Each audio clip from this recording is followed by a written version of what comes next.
То есть жакшысы да, жаманы дагы, орточосу дагы бар да. То есть бөлөк организмдер бар. Биздин денебизде миллион микроорганизм бар. Могу топуракта да ошондой миллион миллиарддаган микроорганизм бар. Ошол микроорганизмдин касиети мындай. Могу чөптөрдү чиритип, мөмөлөрдү, жалбырактарды чиритип, кара топуракка айландырып берет. Анын өсүмдүккө бул жакшы азык зат болот. Андан кийин микроорганизм 85% азык затты өсүмдүккө микроорганизм берет.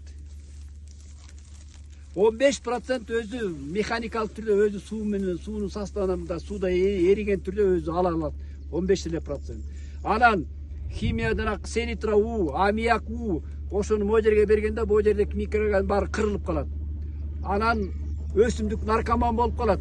Химияны берсең түшүн берет, а химияны бербесең түшүн бербейт.